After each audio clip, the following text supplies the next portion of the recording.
Chers Ivoiriens, bientôt nous allons avoir le rendez-vous annuel avec M. Dramane Ouattara qui va venir encore une fois de plus se vanter des chiffres dont il n'y a que lui et ses ministres et aussi sa famille qui envoient la couleur. Mais cette année-là, monsieur, il ne faut pas trop te fatiguer. La seule chose que nous on va entendre, c'est de savoir si tu es candidat ou pas. C'est la seule chose de concret. Je reçois plusieurs échos qui me disent que la plupart des proches de Alassane Ouattara veulent démissionner au cas où le monsieur décide de ne pas se représenter. Actuellement, il y a une grosse pression et tout le monde sait que le 31 octobre, c'est la dernière chance de Ouattara de dire s'il est candidat officiellement ou pas. Parce que attendre le 7 août, c'est trop long. C'est trop long et aussi c'est aussi très proche des élections présidentielles. Donc, on ne peut pas attendre jusqu'au 7 août. Il faut forcément que le président puisse se prononcer à partir du 31 décembre 2024. Donc, les gens autour de lui menacent de démissionner s'il refuse d'être candidat aux prochaines élections de 2025. Mais en réalité, c'est pour pouvoir cacher le jet.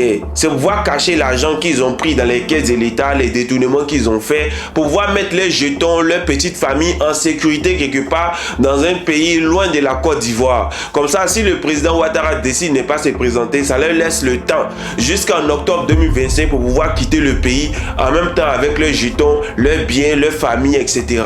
Mais tout ce que nous on espère, c'est que la sagesse puisse quitter l'esprit du président de la République. De toute façon, la sagesse ne l'a jamais habité. Donc, qui décide aussi de se représenter en 2025, de sorte à ce que vous tous, vous allez rester en Côte d'Ivoire.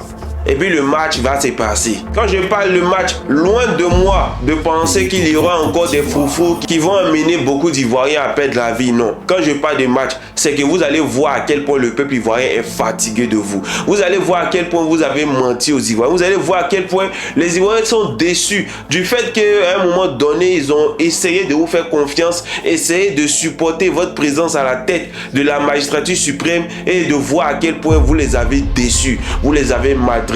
Vous avez fait de sorte à ce que les Ivoiriens dans leur propre pays deviennent étrangers. Nous sommes des esclaves économiques dans notre propre pays. Nous ne détenons rien. Rien ne nous appartient. Et quand on parle de tous ces problèmes-là que vous avez suscités dans ce pays, vous dites que vous faites l'économie libérale. De quelle économie libérale est-ce que vous êtes en train de parler? À quel moment le président Ouattara, ces leçons d'économie sont utilisées comme exemple dans nos universités, dans nos écoles? Jamais. Personne n'en parle, personne ne s'en soucie. Donc pour revenir au sujet, en tout cas, monsieur le président, ne vous inquiétez pas. On vous soutient même dans le fait d'être candidat pour 2025. Nous, on vous soutient.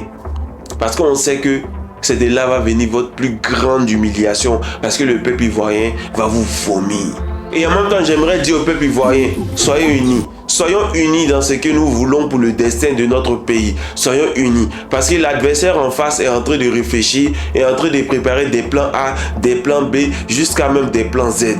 Donc nous aussi de notre côté, soyons unis, soyons préparés parce que la bataille sera grande, sera énorme, sera super difficile. Mais si on y croit jusqu'au dernier soldat, nous allons finir par y arriver. Force et courage au peuple ivoirien.